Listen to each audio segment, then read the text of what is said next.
다음은 유럽의 강대국과 미국이 합세하여 과거 프랑스 정도와는 비교가 안 될 강력한 세력을 형성한 유럽 패권국 독일을 억제하는 시기가 오게 되었는데요. 사실 이 시기가 외교사의 대부분을 차지합니다. 따라서 근대 외교를 이해하는 것에 있어 독일에 대한 이해는 절대적 위상을 차지하게 됩니다. 물론 지금도 유로연합을 좌지우지하는 나라는 독일인데요. 외교사의 대부분은 독일과 관련되어 있기에 자세한 설명은 관련된 곳에서 하기로 하고, 이번에는 독일이 무슨 이유로 사실상 모든 강대국을 적으로 돌린 전쟁을 두 번이나 벌이다가 파멸하였는가, 즉 독일이 고립되게 된 이유를 말씀드리도록 하겠습니다. 일단 프랑스를 제압한 비스마르크는 그 유명한 비스마르크 체제를 수립하게 되는데요. 비스마르크 체제의 본질은 독일과 러시아의 우호를 대들보로 삼고 오스트리아의 군사적 보호를 제공하여 오스트리아를 독일 제국의 하위 협력자로 삼고 영국과는 상당한 우호 관계를 형성하여 프랑스를 국제적으로 고립시키고 독일의 유럽 패권을 유지하겠다는 사고였습니다. 가장 중요한 것은 독일 제국은 추가 팽창 계획이 없고 그저 현상 유지에 만족하는 나라임을 모든 열강에 납득시키는 것이었습니다.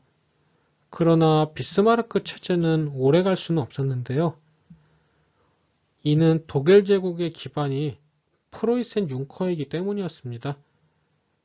융커는 발트해 연안이나 동프로이센 지역의 농지를 기반으로 삼은 토지 기반 농업 귀족이었는데 이들은 당연히 독일의 식량 및 농산물 시장을 러시아로부터 폐쇄하기를 바라고 있었습니다.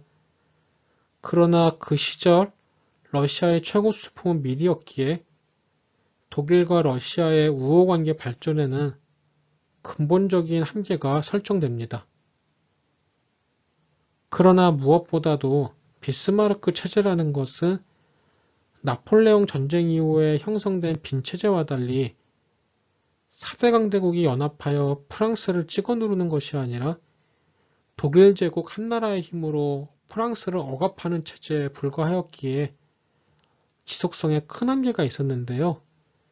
프랑스가 강력한 동맹을 찾거나 독일보다 강한 산업력을 갖추게 된다면 무너져버리는 취약한 체제였던 것입니다. 후자는 어렵지만 전자는 얼마든지 가능했습니다. 결국 비스마르크가 퇴임한 이후 실권을 장악한 독일의 황제 빌헬름 2세는 동러 재보장 조약을 종료시키고 제일 중요한 동맹국을 러시아 말고 영국으로 바꾸기 위한 작업에 열중하지만 영국과 독일은 주고받을 것이 없었고 무엇보다 독일은 허장성세를 부리며 영국을 압박하거나 위협하는 한심한 짓을 자주 행하였습니다. 무엇보다 외교정책의 목표도 일관적이지 못했습니다. 결국 영국과 독일의 동맹 형성 프로젝트는 실패하게 되었고 러시아는 프랑스와 형성한 러블 동맹을 더욱 강화하면서 독일 제국은 동서부 양 전선에서 무려 200만 명이 넘는 대군과 대처하게 되는 심각한 국가적 위기로 빠져들게 됩니다. 그러나 아직 진짜 최악의 상황은 오지 않았는데요. 영국은 여전히 독일과 상당한 친선 우호 관계를 유지하고 있었고 러시아도 최소한 1900년 초까지는 프랑스의 동맹이긴 해도 직접적인 적은 아니기 때문이었습니다. 그리고 무엇보다 영국과 프랑스, 러시아는 분명 1900년 초까지만 해도 해외 식민지 문제를 둘러싸고 큰 갈등 관계에 빠져 있는 것으로 보였습니다. 이제 약간만 더 가면 영국이야말로 전 유럽 공동의 적으로 간주당하게 될 것이 예측되었습니다. 그러나 독일 빌헬름 2세가 결국 영국을 구원하였는데요. 그가 시행하였던 세계 정책과 함대 정책 등은 결국 파멸의 열매를 맺게 된 것입니다. 빌헬름 2세 때문에 독일은 유럽의 각 열강 등을 유럽 본토에서 위협하는 나라로 낙인 찍히게 되었고, 이제 영국이 아니라 독일이 전 유럽 공동의 적이 됩니다. 영국이 러시아 또 프랑스와 식민지 문제에 대한 갈등을 해결하고 러블 동맹과 함께하게 되면서 독일에 대한 포위망은 완성되는데요. 독일은 유럽 본토에서 각 유럽 강대국들의 본국을 위협하는 실로 막강한 군사력과 경제력을 가진 나라였기에 본토 문제는 타협이 불가능하지만 식민지 문제는 얼마든지 타협과 양보가 가능하다는 법칙이 여지없이 적용되고 말았습니다.